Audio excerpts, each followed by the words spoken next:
Hey guys, welcome back to the channel. Today we've got the WPL C24 on desk again. Normally when this vehicle makes an appearance on the channel, it's often as a test bed for something I came up with. So this time it is tracks. I know it's not a new idea because Feiyu made a set of tracks. I watched reviews on it and I was very disappointed in their performance. So, if you can remember in the last video when I had the E1 and it got the metal track upgrade, I said, oh, I killed the board in it. Well, while waiting for the board, I had time for my mind to wander, and I looked at them and I thought, And I keep seeing photos online from American groups for K-trucks. And they've got a big fascination of putting snow tracks on their trucks. So I thought I could combine the E1 tracks and make my own. So that's what I did. And, well, instead of talking through it, I'll show you the rest. Here's the running video.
Welcome back. I hope you enjoyed the running videos, and well, let's get down to the nitty gritty about it. I've decided, I've done previous releases in the past for products, and originally I had printed them myself and then sold on. I know a few people asked for the files, but and then I was like, resellers. I particularly didn't want to deal with that. But this time I came up with a solution. These are going to be available to download with a slight paywall behind it because of how long it took me to design them. And all the nitty gritty slight adjustments, which, to be honest, were not very fun. So, these will be up on 3D Cults for £10. Depending on if these sell well, depends if the price drops at all.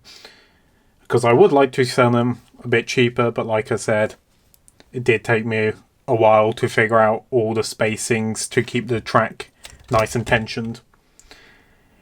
And all the other parts for it, so like I said, these are E1 tracks. All the other parts are available on the WPL website. I'll put a list here, somewhere here maybe, of basically what it is you need 8 hub bearings. So for the metal axles you need the hub bearings. So you need 4 packets of them because they're 10 per pack. You need some long screws to assemble it. And I went with the version 1 sprocket. I know when you build the tracks yourselves, and I think it comes as a pre-assembled track now, you get the V2. I've not actually tested it with a V2, I should. But I believe it should just work fine as it's the same diameter. So I ended up buying an extra V1 sprocket to make it work. And going back onto the topic about the Feiyu ones, unlike the Feiyu ones where you need adapters for the WPL axles, these just fit the metal axles. So all they do is you take the rear drum brakes off, they just slide on, and then you screw it in. The rears don't, or mine slightly do because it's started to warp the plastic. But then again, that's 3D printed for you. If you print them out something a bit stronger than PLA, they may hold up a little bit better.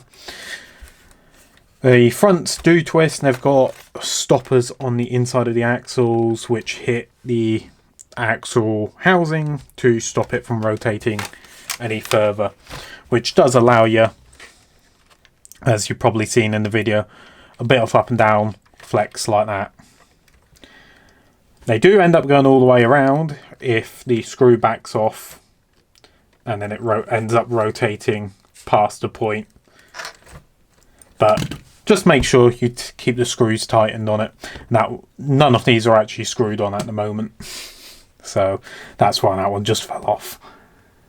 So these should fit all of the WPL 4-wheel drive models.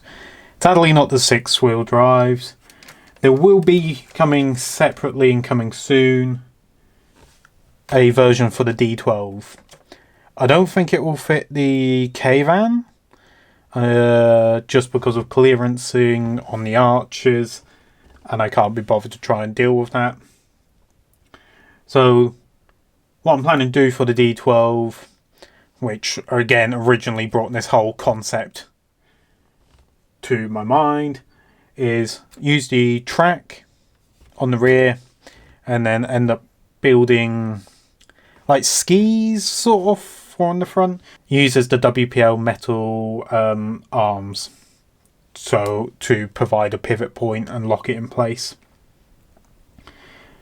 This was also brought around from the idea, like I said, seeing the Americans do it, and I previously done a video years ago, or like a year and a bit ago here, of running a D12 in snow, which, let's leave it, didn't get very far.